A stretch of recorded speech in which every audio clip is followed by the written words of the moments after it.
So if the news hasn't been made aware to anyone as of yet, let me just say Carolina has one of the coldest guards in the nation, and his name is Ian Jackson. Man, look, this man has been straight hooping. At the time of this video, he's now dropped at least 20 points or more in 4 straight games, helping UNC go 3-1 during that stretch. And to make things even better, he seems like one of those humble beast or humble giants, After dropping a season high 27 points versus Notre Dame on Saturday, he told reporters he believes he's nowhere near close as how good as he can be and that he believes there's a lot left to learn in his game. So yeah, today we gotta talk about it. I mean, I really haven't heard much around Ian's name this college basketball season at all. When it comes to mainstream media, ESPN, Bleacher Report, and all of that, they've really only been promoting Cooper Flagg, Ace Bailey, Dylan Harper, VJ Edgecombe, those top names in the freshman class that will for sure be going one and done and entering the 2025 NBA draft. They were all 5-star recruits. But see, so was Ian Jackson, and he committed to arguably the best basketball program in the nation. Feel me? You can't go wrong with UNC. So it is surprising that the media hasn't really got on the bandwagon.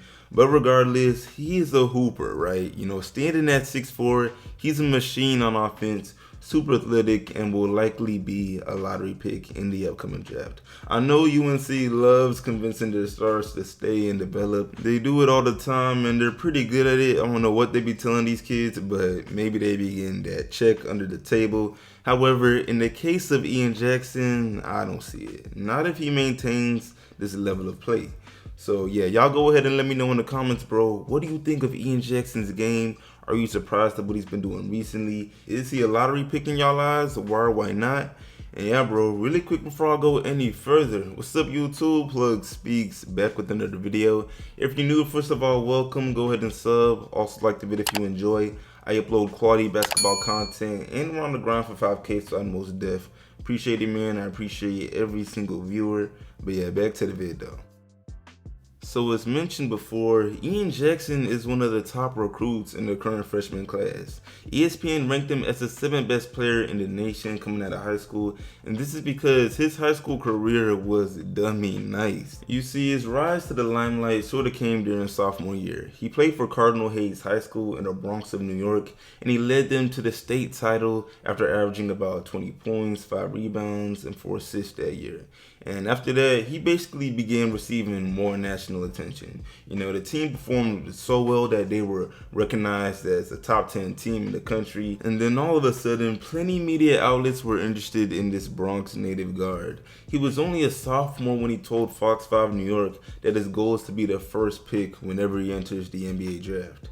And for someone with such a lofty goal, I must say, he's doing his part and putting himself in position to accomplish this. As a junior, he officially committed to the Tar Heels, a school that's obviously well recognized and delivered plenty of talent to the NBA. And then as a senior, he just put the cherry on top. He transferred to another school in the Bronx that's apparently a part of the Overtime Elite League. They've got an interesting name. It was called like Our Savior Lutheran High School, but it was more of the same. While there, he averaged 24 points, 6 rebounds, and 3 assists, earning him a spot on the 2024 McDonald's All-American team alongside all the top talent we will see in the upcoming draft.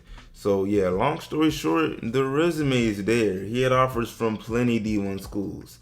But D1 basketball is a whole nother level where players gotta prove themselves, especially for top recruits. They gotta prove they're ready for the pros, and this is something Ian Jackson is definitely accomplishing at UNC. In the 14 games he's played, he's averaging 15 points and 3 rebounds while shooting 51% from the field and 40% from deep on 25 minutes a game. Mind you, he gets those threes up, like he's attempting about 4 of them per game. So it's impressive to see a freshman hitting these shots at such a high clip. It's just very solid production and efficiency overall. And then beyond the numbers, I ain't gonna lie, it says a lot about Ian for him to be standing out at Carolina despite sharing the floor with so much talent. I mean, it's no secret that at UNC, getting heavy minutes as a freshman is like trying to hit a 25-leg parlay.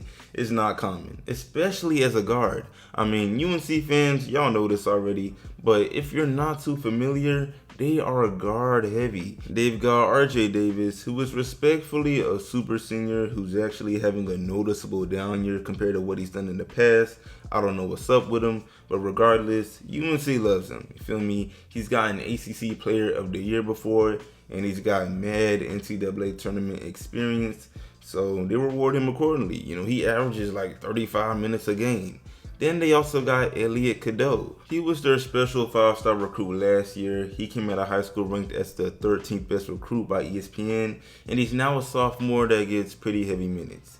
Then they got another nice guard in Seth Trimble, who soaks up a lot of opportunity too, receiving about 30 minutes on average.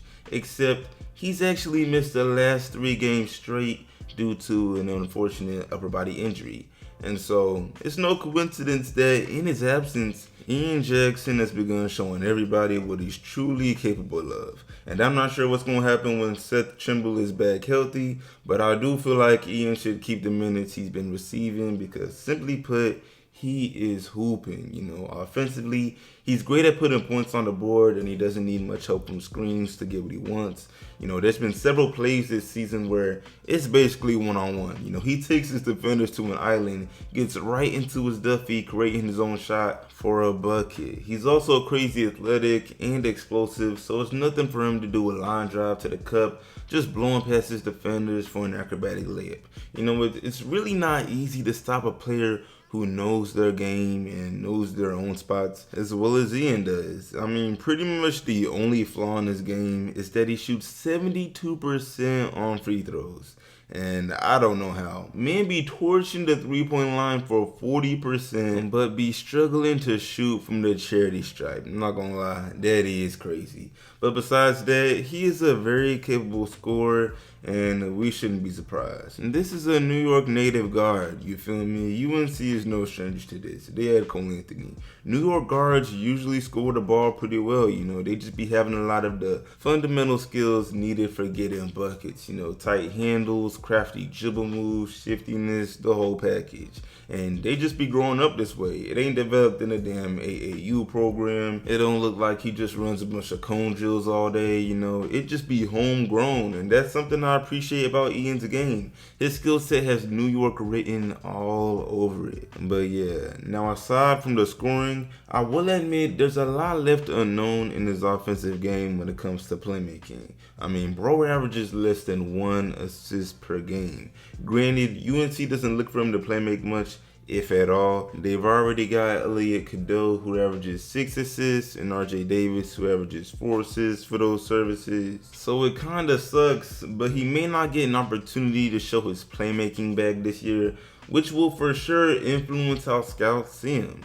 However, I mean, all things considered, if he just maintains the incredible run he's on, or just continues to play at a solid level, even if he regresses a little bit, he should be a lock for a lottery pick, no questions asked. And yeah, with that being said, I'm finna wrap this video up. If anyone out there is Tar Heel Nation, y'all know y'all got a star.